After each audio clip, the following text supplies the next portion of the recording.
36번째 토라 포션 나소 민수기 4장 21절에서 7장 89절 말씀, 사사기 13장 2절에서 25절 말씀, 요한복음 12장 20절에서 36절 말씀입니다. 오늘 토라 포션 본문 제목 나소의 히브리적 의미는 숫자를 세다 또는 들어올리다 라는 뜻입니다.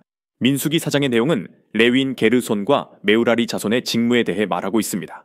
게르손 자손과 메우라리 자손이 성막을 운반하고 봉사하는 일을 맡게 됩니다. 각 집안별로 업무가 구분되어 하나님께서 정하신 질서대로 봉사합니다. 민수기 5장의 내용은 진영 정결 규례에 대한 것입니다. 부정한 사람들, 예를 들어 나병 환자, 유출병자들은 진영 밖으로 격리해야 합니다. 이렇게 하는 목적은 성소의 거룩함을 유지하기 위함입니다. 다음 내용은 속죄와 배상 규정에 관한 것입니다. 이웃에게 죄를 지었을 경우 자백과 함께 원상 복구 및 20%의 배상이 필요합니다. 속죄는 공동체 안에서의 정의와 회복을 강조합니다. 5장의 마지막 부분은 간통이 의심되는 아내에 관한 시험 절차를 다루고 있습니다. 아내의 간음이 의심되는 경우 남편은 제사장을 통해 하나님의 심판을 구하는 의식을 행합니다. 고대의 독특한 방법이지만 당시로서는 여성의 억울함을 방지하는 장치로도 해석됩니다. 하나님께서 여성이 억울함을 당하지 않도록 직접 개입하시는 방법입니다. 다음은 나실인 서원입니다. 하나님께 특별히 헌신하고자 하는 사람이 일정 기간 동안 포도주를 마시거나 머리를 깎거나 시신에 접촉하는 행위 등을 피해야 합니다.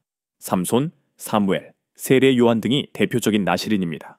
이어서 민수기 6장 마지막 부분에는 유명한 아론의 축복 기도가 등장합니다. 주는 내게 복을 주시고 너를 지키시기를 원하며 주는 그의 얼굴을 내게 비추사 은혜 베푸시기를 원하며 주는 그의 얼굴을 내게로 향하여 드사 평강 주시기를 원하노라. 아론의 축복은 유대인들에게 매우 익숙한 기도문으로 집안의 가장들은 이 기도문으로 자녀들을 축복합니다. 민수기 7장에는 지휘관들의 예물이 나옵니다. 성막이 완성된 후 12지파의 지도자들이 각각 같은 방식으로 예물을 바쳐야 합니다. 각 지파가 하나님께 동일한 헌신을 드렸다는 점이 강조됩니다.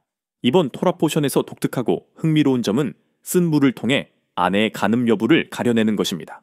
이 장면은 요한계시록의 쓴 물 심판과 매우 흡사합니다.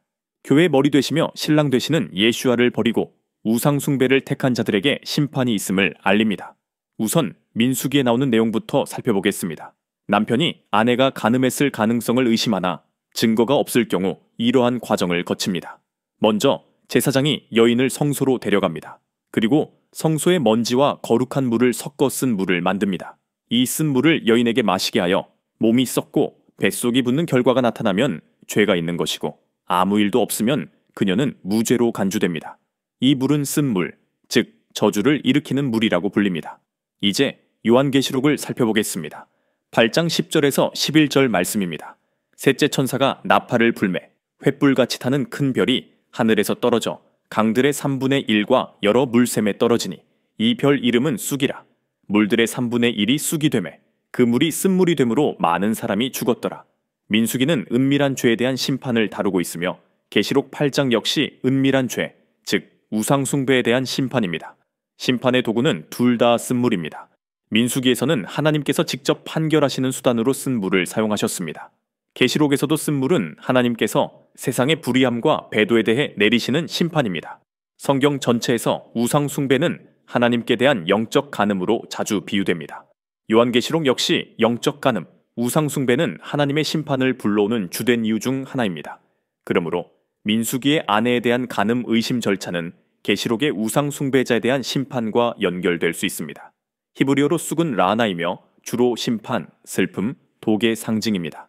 예레미야 9장 15절 말씀입니다. 그러므로 만군의 주 이스라엘의 하나님께서 이와 같이 말씀하시니라. 보라, 내가 그들 곧 이 백성에게 쑥을 먹이며 독한 물을 마시게 하고. 예레미야 23장 15절 말씀입니다. 그러므로 만군의 주께서 선지자에 대하여 이와 같이 말씀하시니라. 보라, 내가 그들에게 쑥을 먹이며 독한 물을 마시게 하리니 이는 사기 예루살렘 선지자들로부터 나와서 온 땅에 퍼짐이라 하시니라. 이 말씀은 우상 숭배에 대한 하나님의 심판입니다. 민수기에 쓴 물의식은 하나님께서 숨은 죄, 특히 간음, 즉 결혼 계약에서 신실하지 않은 태도에 대해 공개적으로 심판하시는 상징적 행위입니다. 요한계시록의 쑥은 세상의 우상 숭배와 배도에 대한 하나님의 심판이 실제로 임하는 모습입니다. 즉 여기 등장하는 쑥물은 우상 숭배자들이 결국 마시게 될 영적 심판의 잔이며 민수기의 의식이 신약의 묵시적 심판으로 확대된 형태라고 볼 수 있습니다.